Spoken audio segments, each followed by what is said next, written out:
to say that since Shannon Borg works for the United States government, and she knew the man that picked me up and gave me a ride to Wenatchee and then ditched me, it's a safe bet to say that he also worked for the United States federal government.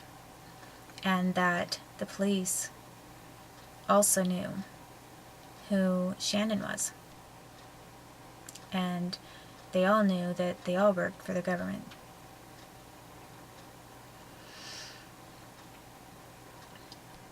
And so basically I had this person, the only person who offered to give me a ride back to my hotel so I could get my things, drive up next to me and ask. And he took me to my hotel room, and then inadvertently, and then just randomly happens to say, if you need a place to stay, I have a spare room. Because I said to him, I said, this guy just ditched me. I mean, I sometimes talk when I'm upset and just randomly talk to the stranger. And I said, I can't believe this guy just ditched me. He's supposed to take me back to Seattle, and I have to start a job in a couple of days, a new job. And he said, well, if you need a place to stay, you can stay at my house, and I have a spare bedroom. You'll be safe. I'm not going to do anything to you. And he said, I have a girlfriend. I'm very serious with her, and she's working on a CPS matter in another state, supposedly. And so I didn't have enough money or money to be picking and choosing where I went, and he offered, and I did feel that he was not going to assault me or anything, sexually take advantage of me in any way. And so I said, okay, and then I thought I could check it out, and if it looks bad, I can just leave.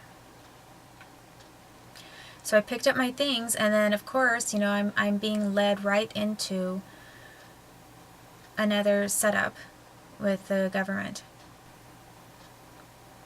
And there I was in his house waiting for trying for a couple of, basically having a place to stay, and then hoping to figure something out, which I knew I could do before I started work. And instead of having that happen, I got set up to then be arrested again, and they arrested me when they knew that I had a job interview. They knew when my job was scheduled to start, and they arrested me the night before my job started. I was held in jail overnight and during the day, so that I was in jail when my training was supposed to begin in Seattle for the 300-some tips a night position that I could have taken, that I had already been hired for.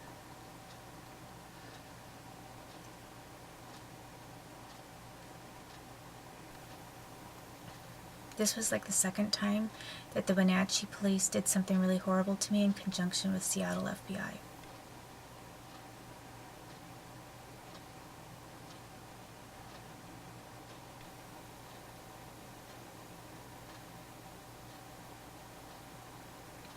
The first time they arrested me the night before I was going to talk to a reporter about the FBI, and the second time they arrested me on the night before I was about to start a job that would have maybe given me a little bit of independence and freedom.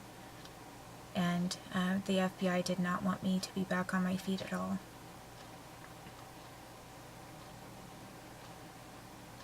So I was basically set up by Shannon Borg and her Canadian partner, who made it look like they were being so helpful.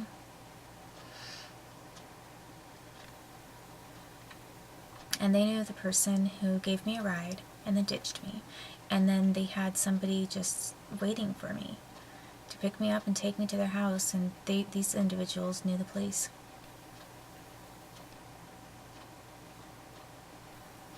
The Wenatchee police. So what happened is that once I was at this man's house, he said, you don't have a car or anything? I said, no. He said, well, you can borrow my car while you're here in town. And I said, are you sure? And he said, yeah, I don't have a problem with it. And I said, well, how are you going to get around? And he said, well, I don't need to get around all the time. He said, I stay at home all the time because I'm disabled. And whatever. He had like a story about how he didn't do certain things, and if I needed to run some errands and everything, he did not have a problem, and I was free to use the car, and he gave me the keys. Handed me the keys. I never took the keys from him. I mean, I didn't just grab the keys off of a counter or something like that and help myself. He always had the keys with him, and whenever I returned the car, I returned the keys to him. So for a couple of days, I told him I'm just going to the coffee shop. I'm just going to drive to the coffee shop, try to send out some emails because I have Wi-Fi there, and then I'll be driving back. And that was it. I didn't go anywhere else. I wasn't driving all over the place. I drove straight to the coffee shop, parked, and then I drove straight back. He always knew where I was going with the car, and it was never a big deal. And what they had set up is that they decided to have his quote-unquote girlfriend show up and accuse me of stealing the car. And I hadn't stolen the car. And then she started saying that it was her car, and it wasn't, that it was not his car, it was her car. And that she didn't give me permission. Well, so basically she called the police, and during this time, when I was driving that car, after he told me that I could drive it, I had Officer West, Jim West, following me around in a Wenatchee cop car, smirking. And there were 2 other cop cars. I had 3 different Wenatchee police patrol cars following me around while I was driving in this car. And I thought, why are all of the police coming out to smirk at each other and follow me around while I'm driving in this car that this man told me that I had permission to drive?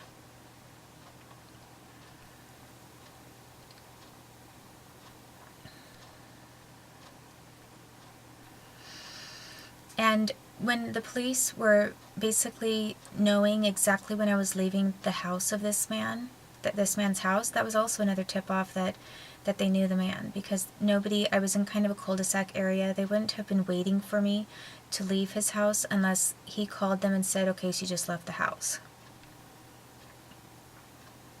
And then gave them enough time to be close enough to the area to start following me around. And so, I mean, I noticed that and I thought it was strange, but I went ahead and did my work at the coffee shop, and then I went back to this place, gave him the keys. So then, all of a sudden, they set this thing up to where he has this girlfriend coming home saying, where's my car? And then telling me that that's her car and not his. And she called the police. So she calls the police and has the police arrest me. The police did not ask me any questions. They didn't get reasonable proof or evidence. They didn't even look at the registration. All they had to do, I said to the police, he says it's his car. He told me it was his car. And the police said, well, she's saying that it's her car. All that the police had to do was ask for the registration to find out whose car it was. And they knew that. And basically instead, they took my purse, and I had a video camcorder in it, and I had been taking legal documentation of my son's visits, and it was out in the open. I mean, the visitation monitor knew about it, and the Attorney General knew about it, and there was not a court order banning me from doing it, so it was allowed. And it basically established that my visits with my son were normal, that I wasn't a mental nutcase or anything. I mean, like, it showed that I was a very good parent. My son and I were bonded to each other. And I had evidence that I was collecting because I found out that some of the visitation notes were really kind of sounding crazy about me. So I started taking videotapes to prove that they were normal. and so I could check it against the visitation notes. And the other reason that I went into videotape is because my son was showing up with a lot of suspicious bruising and other things that were happening. I didn't suspect my family, the Avilas, that they were doing that. I believed something else was happening and I didn't know who was doing it. But initially it was just to prove that I was a normal parent. And basically the federal government set all of that up. The police and the FBI, that entire thing with Shannon Borg and the Canadian man and the guy ditching me and then setting me up with police-connected informants who wanted to cause a problem for me, all of that was government. It wasn't like some random string of events. These people all knew each other.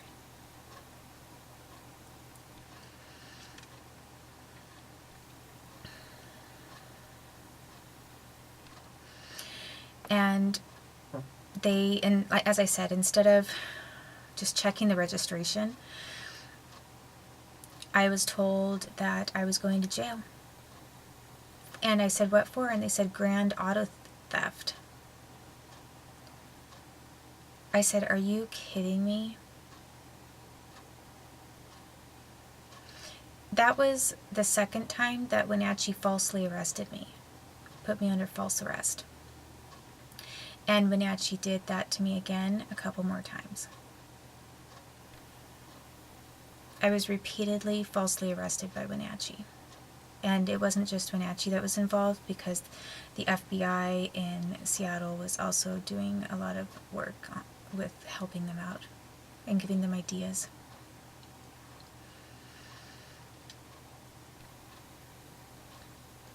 As was the Department of State.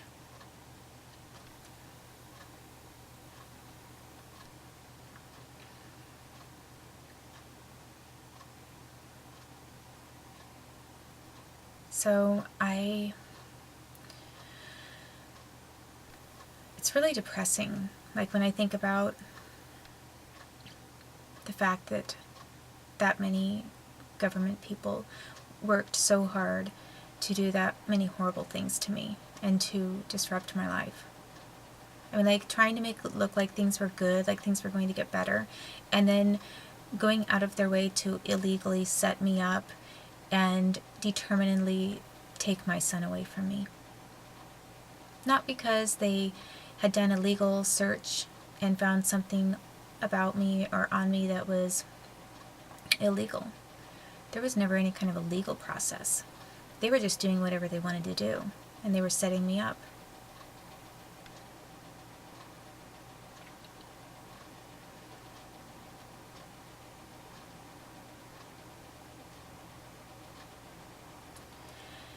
I was then in jail, and I was harassed. I was in a freezing cold room. They put me in solitary right from the start. I just remember being freezing cold. I was cold. And I was in a lot of distress because I didn't know how long I was going to be in jail again on something that I had not done wrong. And they told me that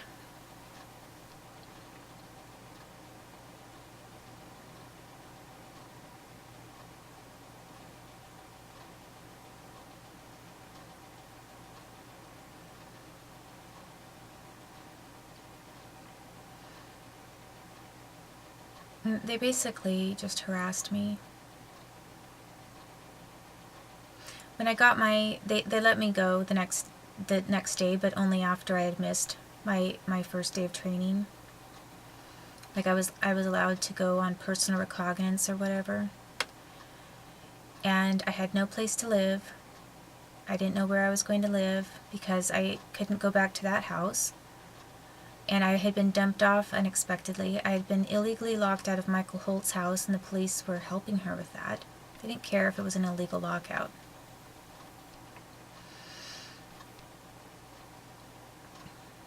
Michael Holt got a quote-unquote restraining order against me to prevent me from getting a 30-day notice and showing that she was breaking the law.